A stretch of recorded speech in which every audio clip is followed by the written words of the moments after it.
It's Father's Day week here on Winning Begins at Home. Couple days till the weekend. Got my copy of the book here. If you've not picked up a copy, I hope you'll do that for the man or woman in your life who is who's means a lot to you. This thing got a strategy to win beyond work. We always work with organizations and companies and teams at our company Lead Every Day, trying to help them chase high performance, which is a lot of fun. But one of the things we're passionate about as well is trying to help people outside of work really to have a life that they're proud of, a life that's impactful. And we want to make sure that the people that we get to live with understand the power of those relationships. And I think when you do that, the better you are at home, I really believe it does position you to win at work. And I always say, if you win at work and you lose at home, I think you still lose. And so the goal is to make sure that we are doing what we can to create impact at home as well. And I've talked this week about our relay race. If you're on YouTube, you see our track baton here. This is the worst sound in the world when you drop the baton in the relay race. I dropped it here. I'll drop it on the floor.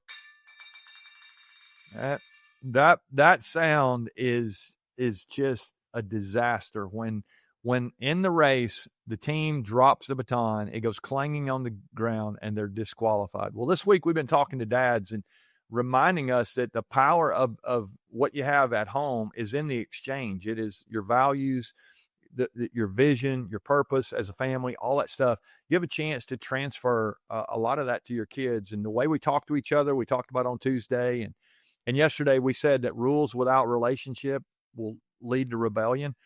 Well, what is it that causes that to happen? And I think a lot of it, I think the baton gets dropped a lot of times when we as dads, and I say dads, moms can do this as well, but as dads, sometimes we have a tendency to make a big deal out of small things. We make a big deal out of small things. It's so easy to what's the old make a mountain out of a molehill. It's really not even a big deal, and yet because it's not perfect, or because it's not the way I would have done it, or because it's not what I said, I'm just going to make a really big deal out of it. And it's so easy for me to escalate something that shouldn't even be a deal or a thing, and all of a sudden I say something, maybe I say it in the wrong way, or I point out a flaw, and yet how many times have I pointed out somebody else's weakness or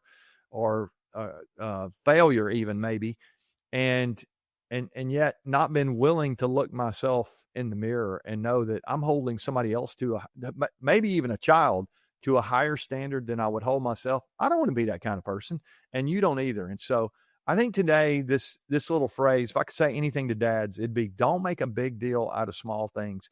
And if something is small and it needs to be talked about, let's make sure that we talk about what we talked about yesterday. We have that relationship that is so strong that we can actually give and receive feedback. It's not just, it's so easy as a dad to always be giving feedback, but what if we would be willing to receive some feedback as well? And maybe even a higher level would be to seek feedback from our kids. Like, how am I doing? What, is there anything you see that I could do better? And we have some of those conversations. But if something's a big deal, you want to make sure you make a big deal out of that. But if it's a small thing, it really is not worth, I mentioned dying on the hill the other day. There's some things, there's some hills you just don't want to die on. What happens when you begin to die on those little hills is you kill the relationship. And that goes back to what we talked about yesterday. And so let's make sure that we don't make a big deal out of small things. And so this happens at every age. I've noticed as I was a young dad,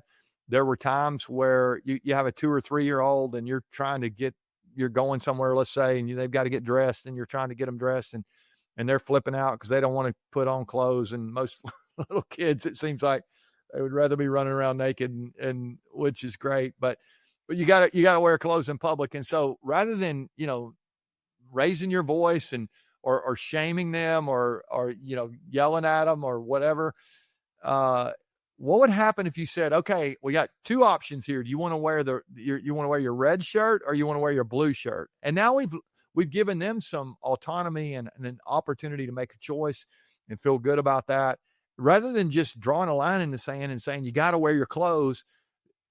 either choice they end. And does it really matter if they wear a red shirt or a blue shirt? I think sometimes it's almost that simple.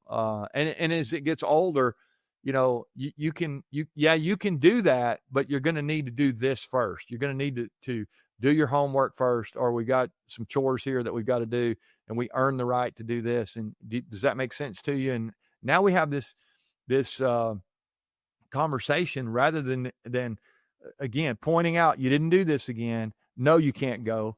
I think we have this tendency to to love giving the rules if we're the oldest or the biggest or the tallest or whatever.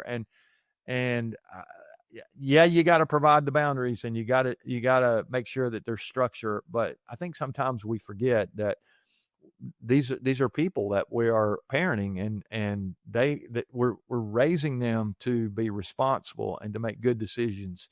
And so if we're going to do that, we need to make sure that we don't make a big deal out of small things. I think that's something as a dad now, I'm on the other side of that if I could go back, there will be some times where I think I probably made a bigger deal out of that than I needed to. And girls, if you're listening there, sorry about that. I've already made that right with them. They know that, but I think it's so important for us to think through some of these principles that we want to live by as dads. Again, you may be a mom. You may be the person in your family that points out all the flaws. Let's don't do that. Let's make sure that we're pointing out the flaws that need to be pointed out, not just everything that we see. You may have a real critical eye, and it's easy for you to see everything. It may just not be a big deal, and so let's don't make a big deal out of small things. All right, got one more idea for you tomorrow. This one may be the most important of all. I'm not sure it's the most important of all, but it is the one that will maybe it'll give you a little jolt that you need here before the weekend. If you're going to get a chance to hang out with your kids, if you're a dad, hope you get to see them this weekend, or maybe a call or something. Maybe tomorrow's episode will help give you something that will create a little bit of a memory or a little bit more of appreciation for this weekend. All right, love you guys. We'll see you tomorrow for more Winning Begins at Home.